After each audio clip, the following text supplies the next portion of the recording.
What's up, beautiful people? Welcome back to part 15 of our Pokemon Emerald Seaglass walkthrough. In the previous video, we took on our father, Gym Leader Norman, for the next gym badge. We won the gym badge and also unlocked the ability to use surf outside of battle.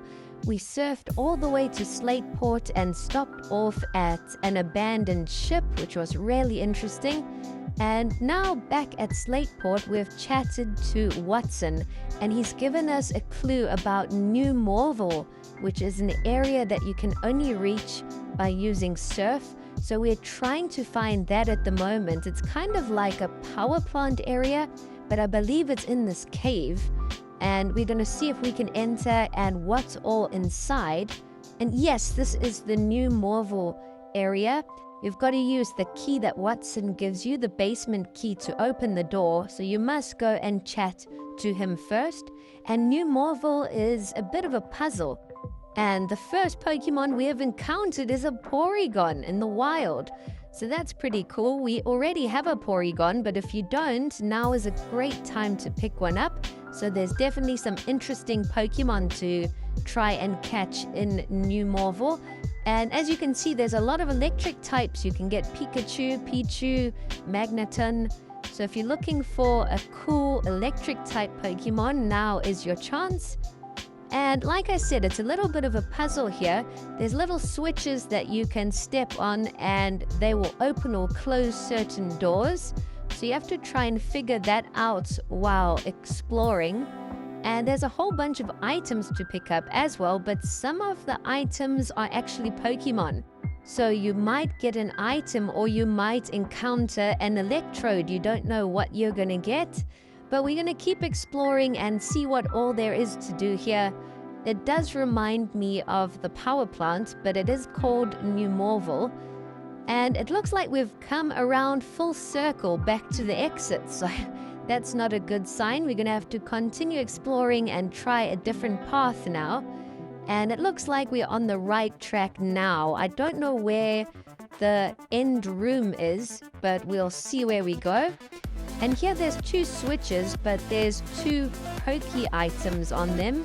The first one is actually a Voltorb, and that's what I mean. You don't know if it's an item or a Pokemon, but we knock it out and we're going to try and see what the other one is. The other one is actually a Paralyze Heal. So now that you've picked up the items and battled the Pokemon, you're able to use the switches. And we're going to try the same thing here. So the first one we try and pick up is also a Voltorb again. I do want to try catch one of these Voltorbs just to add to our PC, but we keep one-shotting them. And the second one we pick up is the item, the full heal. So we haven't had very much luck. Every time we have a choice between two, we always choose the Voltorb first. And here we found a Thunderstone, which evolves certain electric type Pokemon. And we have just found the main switch, which has quietened the generator down. So I think that's what we needed to do for Watson. We had to come and switch the generator off and make it a bit more quiet. Now that we've done that, we can just explore a bit before leaving and making our way back. And we've encountered another Voltorb. I think this might be the last one, so we best try and catch it. I don't know how rare they are, but I want to just keep one in our PC in case we don't encounter them again. And yes, we've caught it. It's been added to the PC. And if you want to do some training, it's a good place to do some training and also to try and find an electric type Pokemon. A lot of people love Pikachu, so if you haven't found one already in the game, you can definitely try and get one now. We did get rewarded Pichu in one of the previous videos as well. So let's make our way back now and chat to Watson, and then hopefully we can surf to a new area. There are still loads of areas that we could explore using surf, but I am just so excited to try and take on the next gym leader. So I want to reach the next town. I want to try get all the badges and hopefully reach the Pokemon League, and then in the after game or the post game I would like to come and pick up everything else. And here we just found a rare candy on this little island along this route. We've also encountered a tentacle in the water, so I don't know, we should try and catch it. You do find tentacle everywhere, but it's just hanging there and we've damaged it into the red zone. So we'll throw out a ball and just add it to our PC. Try get our numbers up a bit. And yeah, I think we should try and surf across the sea now and make it to the new area. I believe the next town is quite far away, so I'm not sure if we'll actually reach it in today's episode, but we'll definitely give it a go. I also want to take some time to train up our Pokemon off camera just to keep them ahead of the game and hopefully to get them all to evolve. They're all close to level 30 and 35 now, so I think most Pokemon evolve latest level 40-ish, so we're pretty close at the moment. We're going to come back to Watson and let him know what we did. He gives us Thunderbolt as a reward for helping him out with the generator. And now that we have helped him, we can surf across Route 18 here. It's the eastern side of Slateport when you go a little bit above it. And we've reached a new area. There are some trainers here. We have found an iron hiding in the rock there. And we've bumped into Steven.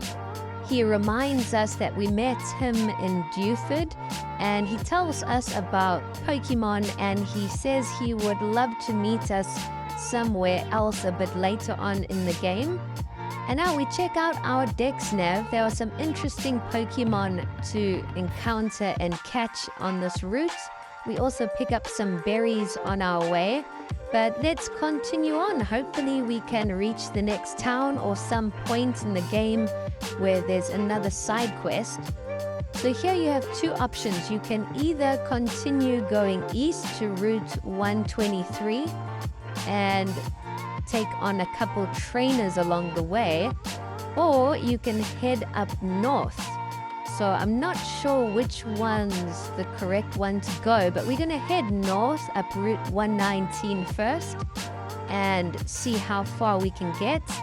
We'll have a look at the map quickly, and I want to get to this town, Four Tree City. I think that's the city where that Pokemon keeps blocking the way, the invisible Pokemon, and you need the special scope to see them.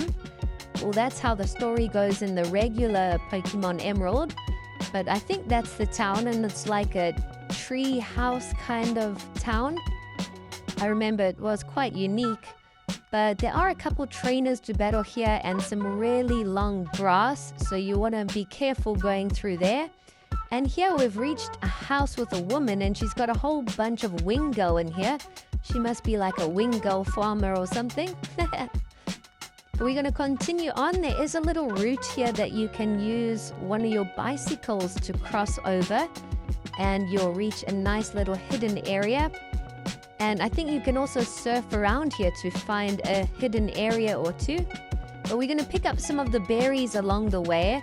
There's also a waterfall there, so when we get HM Waterfall, you can also use that to find a new area. We cross a bridge leading to another area of tall grass.